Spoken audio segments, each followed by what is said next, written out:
Hello friends, जय जगन्नाथ। मु सुब्रत कुमार आपण माँ मंगला स्टडी चैनल को स्वागत करुच्ची। तो आज आम डिस्कसन करवा जो पिला बहुत पिला मन क्वेश्चन अच्छी कि सर एसआई सिविल भल कि आर्म भल कि कौन केमती तार कार केमती ड्यूटी रहे तार सब प्रोसीजर सेमती डिटेल्स में बतेबी। तो आपण लास्ट पर्यंत मो वीडियो देखूँ। जदि आप चैनल को सब्सक्राइब करना अनुरोध करी सब्सक्राइब कर दिंतु। आसतु डिस्कसन करवा।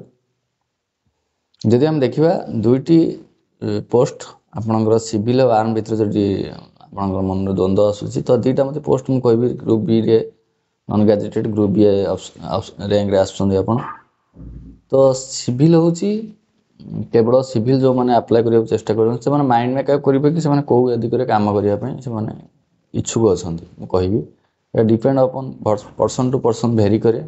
कार इच्छा थाए कि मु आर्म हवा कार इच्छा थाए सिविल हवा एटा व्यक्तिगत चिंताधारा मुझे आपण को जस्ट सलाह दे पारि। तो आप डिसाइड करेंगे आप कौन है आपको ठीक है। देखा जब देखा आम सिविल माने कौन करती ना बेसिकली जोटा कि आमर जो सब थाना अच्छी ओडिशा कि फांडी अच्छी से डेवलपमेंट हे। तो इन्वेस्टिगेशन पावर तांको हाथ रहिबो। तो केस फेस से माने इन्वॉल्व रहिबे केस फेस से कथा रे। तो से काम हुए से बास। जब आर्म कैडर देखा तो आर्म कैडर तो बाकी सब जो ओडिशा पुलिस जहाँ भी ऑर्गेनाइजेशन अच्छी जमी आईआरबी हो एसएफबी हो डिस्ट्रिक्ट रिजर्व हो एवं वाईएसएफ बाटालियन खुलिया जाऊँगी। तो कि पुरी बाटालियन जिते सब एसएसबी सोशल सिक्यूरिटी बाटालियन जो जिते सब बाटालियन फाटालियन अच्छी आपंकर एसओजी हो स्पेशल ऑपरेशन ग्रुप गोटे अच्छी जोटा कि ओडिशा पुलिस जोटा कि डेपुटेशन आसती यंग मानक इनवाइट करा जाए। तो से एमती ना कि एसओजी आप खाली आर्म कैडर रे सिविल भी रोचे विलिंगनेस आसुँच both can be work here गोटे डेपुटेशन संस्था एसओजी जदि कह जाए। तो ठीक से भाई आप सब ऑर्गेनाइजेशन काम करेंगे। तो आपंकर काम हो कि आप फोर्स मैनेजमेंट काम फोर्स मैनेजमेंट कि लॉ एंड ऑर्डर जिते सब हम आप फेस करेंगे। आउ जस्ट जदि भी आप माओ अफेक्टेड एरिया एसओजी डेवलपमेंट हो तो अलग सब ड्यूटी एनगेज रही ऑपरेशन ड्यूटी जहाँ भी हो। तो यही हूँ आपंकर आर्म कैडर काम। तो सिविल मानकर हूँ सिविल माने ही केवल एम्पावर्ड अच्छी कि इन्वेस्टिगेशन पावर ही दिज्व से इन्वेस्टिगेशन अथॉरिटी रही पारे। आर्म कैडर से ना आर्म कैडर केवल लॉ एंड ऑर्डर ड्यूटी करेंगे और आप बहुत सारे ऑफिस एस्टाब्लिशमेंट एथरे आप डेवलपमेंट हे।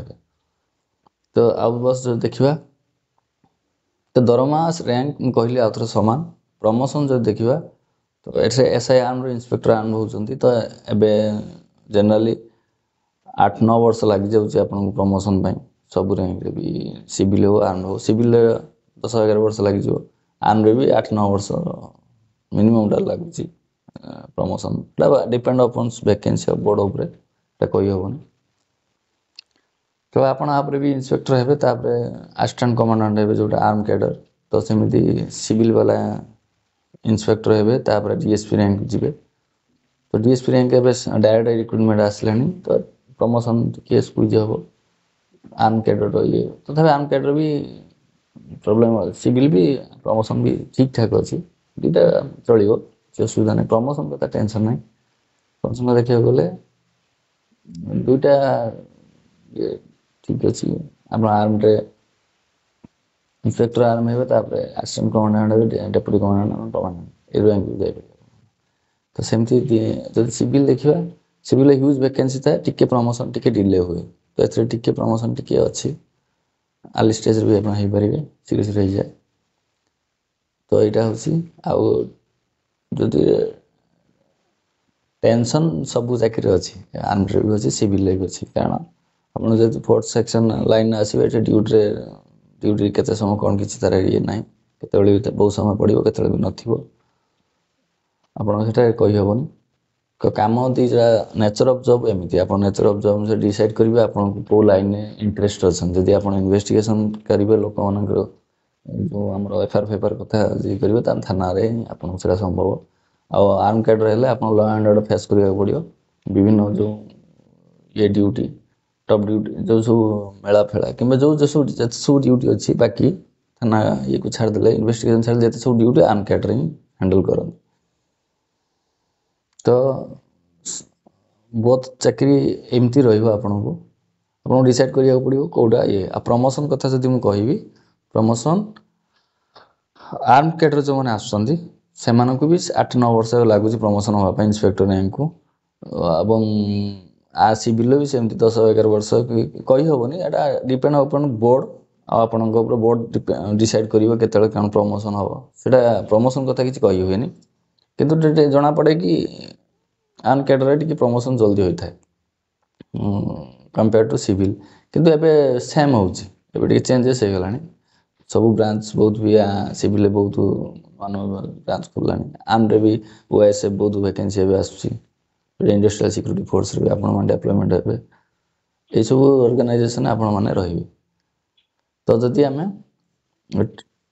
ट्रेनिंग देखा ट्रेनिंग शेड्यूल मुझे गोटे अलग वीडियो बनाऊँगी आपको तो आप चूज करूँ आउ दुटा जो पोस्ट रहा जोटा फायर अफसर केवल साइंस पिला अप्लाई करेंगे फायर स्टेशन आप हेड रे फायर अफसर जो मैंने हे से गोटे फायर स्टेशन दिज्व से हेड रे जमी जेलर आसिस्टेंट जेलर जोटा हाँ सब इन्स्पेक्टर रैंक आसले से जेल कथा ही जेल डेवलपमेंट हे ये 4टी पोस्ट तो आपन को डिसाइड करिया पड़े आपन को रैंक रे काम करने को चाहते जब देखा आम जो आर्म कैडर रे बहुत सारे शिफ्टिंग हुए मतलब आपंकर स्टेबिलिटी न था कम था देखिए कंपेयर टू सिविल सिविल माने थाना पोस्टिंग तो से पोस्टिंग रहा कि आर्म कैडर हुए कौन ना मझे मझे जो प्लाटून मूवमेंट हुए से कि टीम मूवमेंट हुए तो से मूव करने पड़ो 5-6 मास थे कि केते दिन ठीक नहीं से आप स्टेबिलिटी रही ट्रांजिट रही सब से भी माइंड रखि थे तो ये सब एमती ही अच्छी क्राइटेरिया तो दरमा फरमा सब सेम रही आप आर्म हो सिविल हूँ जब एसओजी आसांस अधिका अच्छी तो यहाँ अलग कथा अलग पार्ट तो आपण को डिसाइड करिया पड़ो आप कौ ये इंटरेस्ट जब इन्वेस्टिगेशन करने को इच्छा अच्छी तो इन्वेस्टिगेशन सिविल मिल आर्म से पावर दिखाई ओडिशा पुलिस रे तो से केवल लॉ एंड ऑर्डर रही किसी पावर अच्छी पाखे यूटिलाइज कर थाना केस फेस पे थाना ये करे और ड्यूटी टाइम कही हेनी पुलिस सब आड़े अलग भेरी करे तो आज ये वीडियोटी भल लगे लाइक शेयर सब्सक्राइब करेंगे तो नेक्स्ट टाइम गोटे बनैबी ट्रेनिंग उपर जो ट्रेनिंग रोचे आपर ड्यूरेशन केमती मुझे कह एसआई ट्रेनिंग ठीक ठाक अच्छे आप बॉडी पे ठीक बेसिकली आप लॉ एंड ऑर्डर पाठ बहुत पढ़ा आ फिजिकल अच्छी कमांडो ट्रेनिंग अच्छी जोटा कि एसओजी ट्रेनिंग से टप रहा basic training SOG training training तो कष्ट ठीक अच्छे तथापि चलो किसी असुविधा नहीं आप फिजिकाल ठीक रही बहुत भल हम आसतु बहुत बढ़िया रहा टप कैरियर रहा जय जगन्नाथ।